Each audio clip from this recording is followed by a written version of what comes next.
दोस्तों, Iran, Israel और America जंग के बीच अब अमेरिकी राष्ट्रपति डोनाल्ड ट्रंप ने भारत के लिए एक सबसे बड़ा फैसला लिया है और खास करके भारत में पेट्रोल डीजल तेल सप्लाई को लेकर ये ट्रंप की तरफ से बड़ी घोषणा की गई है। तो आइए देखते हैं एक एक करके आज इजराइल ईरान जंग से जुड़ी 10 सबसे बड़ी खबरें हैं। सबसे पहला अपडेट तो देखिए दोस्तों, होर्मुज रूट अभी बंद है, जो ईरान ने बंद किया। इस होर्मुज से 24 घंटे में सिर्फ 2 ही जहाज निकले और ये रूट बंद होने की वजह से दुनिया भर की 20% तेल सप्लाई रुक चुकी है। और खाड़ी क्षेत्रों में बढ़ते तनाव के बीच भारत के रक्षा मंत्री राजनाथ सिंह ने कहा कि होर्मुज या पूरा फारस की खाड़ी वाला इलाका दुनिया की ऊर्जा सुरक्षा के लिए बेहद महत्वपूर्ण है। जब इस क्षेत्र में कोई बाधा या रुकावट आती है तो इसका सीधा असर तेल और गैस की सप्लाई पर पड़ता है। राजनाथ सिंह ने तो ये भी चेतावनी दी है कि ये अनिश्चितताएं सीधे तौर पर अर्थव्यवस्था और वैश्विक व्यापार को प्रभावित करती हैं। हालांकि इस बीच अमेरिकी राष्ट्रपति डोनाल्ड ट्रंप ने भारत के लिए एक अच्छा फैसला लिया और वो ये कि रूस से सस्ता तेल खरीद सकेगा भारत। ईरान जंग के कारण अमेरिका ने 3 अप्रैल तक भारत को रूस से एक्स्ट्रा सस्ता तेल खरीदने की रियायत दे दी है। इस वजह से भारत में पेट्रोल डीजल तो महंगा नहीं होगा। अभी जो मिडिल ईस्ट में युद्ध चल रहा है, इजराइल, ईरान, अमेरिका वगैरह के बीच जंग, इसके कारण कच्चा तेल $83 के पार चला गया है क्योंकि क्रूड ऑयल की सप्लाई बाधित है। लेकिन भारत के लिए अच्छी बात है, भारत में पेट्रोल डीजल के दाम बढ़ने का संकट फिलहाल खत्म हो गया क्योंकि भारत को रूस से कच्चा तेल खरीदने की शर्तों के साथ छूट मिल गई है। अमेरिकी ट्रेजरी विभाग ने भारतीय रिफाइनरों को 30 दिन का स्पेशल लाइसेंस दे दिया है और ये लाइसेंस 3 अप्रैल तक वैलिड रहेगा।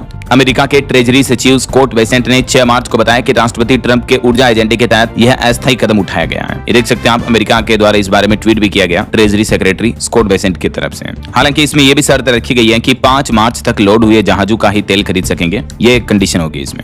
ये एक्चुअली होर्मुज रूट का इलाका क्या है देख सकते हैं आप, मैंने आपको बताया भी था। ये जियोपॉलिटिकल लोकेशन के हिसाब से काफी महत्वपूर्ण लोकेशन है क्योंकि यही वो इलाका दोस्तों जहां से दुनिया भर का मेजर क्रूड ऑयल जो अलग अलग कंट्रीज में सप्लाई होता है, लगभग 50% इस रूट से होकर जाता है। तो अब आप सोच सकते हैं कि ये रूट कितना अहम है। लेकिन क्योंकि ये रूट ईरान के अंतर्गत आता है तो ईरान पर अभी जो मिडिल ईस्ट कंट्रीज में युद्ध हो रहा है, तो इस वजह से ईरान ने इसको बंद कर दिया और ये भी कह दिया कि यहाँ से अगर हमारी इजाजत के बगैर जहाज गुजरा तो हम उसे डिस्ट्रॉय कर देंगे, मिसाइल फोड़ देंगे उस पे। ऐसा अभी तक जंग के हालातों की बात करें दोस्तों तो अमेरिका, इजराइल और ईरान जंग का आज 7वां दिन है और खुद ईरान की रेड क्रिसेंट सोसाइटी के मुताबिक ऑफिशियल डेटा जो है उसके अनुसार अमेरिका और इजराइल के हमलों से देश भर में 3000 से ज्यादा घरों और सैकड़ों दुकानों को भी नुकसान पहुंचा है। इन हमलों में सबसे ज्यादा ईरान की राजधानी तेहरान को नुकसान हुआ है और इस जंग में अब तक ईरान के 1200 लोग मारे गए हैं, जबकि इजरायली हमले में करीब 300 ईरानी मिसाइल लॉन्चर्स भी तबाह हो गए हैं। युद्ध की वजह से देश के ज्यादातर हिस्सों में बिजली और पानी की सप्लाई भी ठप हो गई है। और ये देखिए, अमेरिका ने आज एक वीडियो जारी किया है जो ईरान का एयरक्राफ्ट हैंगर है जहां एयरक्राफ्ट रखे जाते हैं, स्टोर किए जाते हैं ईरान के द्वारा, वहां पर अमेरिका ने हमला किया है, देख सकते हैं आप। और अमेरिकी राष्ट्रपति डोनाल्ड ट्रंप ने ईरान के जो पुराने सुप्रीम लीडर थे खामेनेई, जिनकी मौत हो चुकी है अमेरिका के हमले में, उनकी जगह अब नया सुप्रीम लीडर बनने को लेकर भी ट्रंप ने कहा कि ईरान मेरे बिना सुप्रीम लीडर ना चुने। ऐसा उन्होंने ये भी कह दिया कि अगर ईरान ने मेरे बिना सुप्रीम लीडर चुना तो ईरान को महंगा पड़ेगा। ईरान अपने नए सुप्रीम लीडर के सिलेक्शन में अमेरिका को जरूर बीच में रखे, अमेरिका का रोल जरूरी है, कहना ट्रंप का खुद का। और जो खामेनेई के बेटे को सुप्रीम लीडर बनाने की रिपोर्ट चल रही है तो ट्रंप ने यह भी कह दिया कि बेटा सुप्रीम लीडर के रूप में हमें मंजूर नहीं होगा। ऐसे में सबसे बड़ा सवाल ये कि आखिर ईरान का नया सुप्रीम लीडर अब कौन होगा, ये अमेरिका तय करेगा। ट्रंप बोले कि वेनेजुएला की तरह ही मैं यहाँ भी हस्तक्षेप करूंगा, ऐसा। और अगली बड़ी खबर देखिए दोस्तों, अमेरिकी राष्ट्रपति डोनाल्ड ट्रंप के टेरिफ पर भी इंटरनेशनल ट्रेड कोर्ट ने एक बड़ा फैसला सुनाया और कहा कि कंपनियों को टेरिफ के 14.5 लाख करोड़ रुपए वापस लौटाने होंगे। हाल ही में इससे पहले आपको पता होगा अमेरिकी सुप्रीम कोर्ट भी ट्रंप को इस बारे में फटकार लगा चुका है क्योंकि ट्रंप जब से सत्ता में आए उल्टे सीधे टेरिफ लगाते जाने, कंपनियों पर लगाते जाने। तो अब खुद अमेरिका की ही इंटरनेशनल ट्रेड कोर्ट ने ट्रंप प्रशासन को यह आदेश दिया कि जितना भी आपने अतिरिक्त टेरिफ लगाकर कंपनियों से पैसा वसूला वो वापस कंपनियों को लौटाया जाए, वापस रिफंड करने का आदेश दिया है। मतलब देखिए आप, जबकि इससे पहले अमेरिकी सुप्रीम कोर्ट भी ट्रंप को इस तरह का फैसला दे चुका है, लेकिन ट्रंप सर्वोच्च कोर्ट का भी आदेश अनदेखा कर रहे हैं। और वहीं देखिए दोस्तों, हमारे भारत के दिल्ली में जो रायसीना डायलॉग समिट चल रहा है, इसमें ईरानी उप विदेश मंत्री भी शिरकत कर रहे हैं। वो बोले कि आखिरी गोली तक लड़ेंगे। ट्रंप न्यूयॉर्क का मेयर नियुक्त नहीं कर सकते हैं तो हमारा लीडर क्या खाक तय करेंगे, क्योंकि आपको पता होगा न्यूयॉर्क में अभी भारतीय मूल के जो वो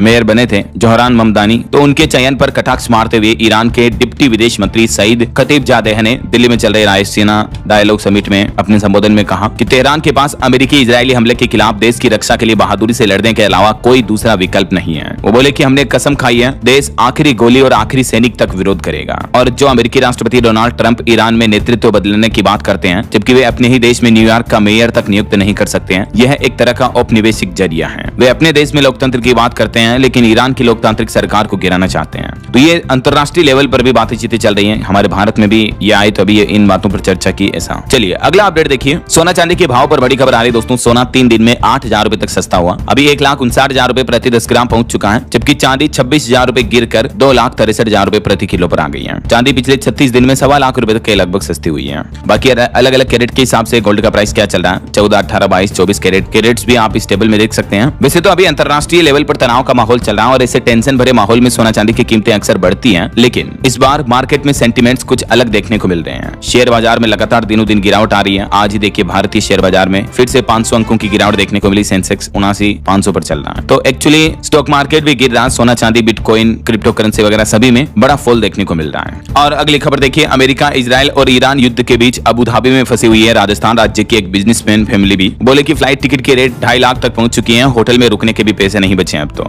राजस्थान के कोटा का परिवार ये दुबई में फंस गया। फ्लाइट कैंसिल होने के कारण ये लौट नहीं पा रहे वापस। इन्होंने एक वीडियो बना करके भी जारी किया। हालांकि राजस्थान से तकरीबन 120 लोग जो कथा करने के लिए गए थे दुबई में, वो अभी वापस भारत लौट चुके हैं क्योंकि धीरे धीरे फ्लाइट सर्विस शुरू हो रही है। तो खबर है राजस्थान के जयपुर एयरपोर्ट से भी खाड़ी देशों की 5 उड़ानें अभी रद्द हैं। मस्कट, अबू धाबी, शारजहां और दुबई जाने वाले पैसेंजर्स 7 दिन से परेशान हैं। मिडिल ईस्ट युद्ध का असर न सिर्फ भारत के अंतरराष्ट्रीय एयरपोर्ट्स दिल्ली, मुंबई वगैरह इन बड़े शहरों में देखने को मिल रहा है, बल्कि छोटे एयरपोर्ट्स पर भी असर साफ साफ दिख रहा है। और बड़ी खबर देखिए, ईरान और दुबई में अभी बाजार खाली हैं। इटली की संसद में अमेरिकी राष्ट्रपति डोनाल्ड ट्रंप का विरोध देखने को मिला। बेरूत से भाग रहे हैं लोग। ये जंग की कुछ तस्वीरें आप देख सकते हैं। ईरान में हमलों के बाद हालात कैसे गंभीर चल रहे हैं। आसमान में धुआं धुआं और चारों तरफ विस्फोट, बस बर्बादी ही बर्बादी और बाजारों में सन्नाटा। ये चल रहा अभी ईरान और इजराइल जंग के बीच ईरान के ज्यादातर शहरों का हाल। और मिडिल ईस्ट की इस जंग को लेकर अब तो भारत के प्रधानमंत्री ने भी प्रत्यक्ष रूप से यह कह दिया कि इजराइल ईरान जंग जल्द ही खत्म होनी चाहिए। पीएम मोदी बोले कि सैन्य संघर्ष किसी भी समस्या का समाधान नहीं है। ईरान में अब तक 1000 से ज्यादा 1213 लोगों की जान जाने की खबर है। इस बीच भारत के प्रधानमंत्री नरेंद्र मोदी का यह कहना है। और युद्ध के बीच कई भारतीय अभी भी फंसे हुए हैं। जैसे देखिए आप, इजराइल में फंसे हैं यूपी के 6000 मजदूर। इन मजदूरों का कहना है कि सायरन बजते ही हम बंकर में घुस जाते हैं। मंत्री बोले कि मजदूरों की सुरक्षा करेंगे।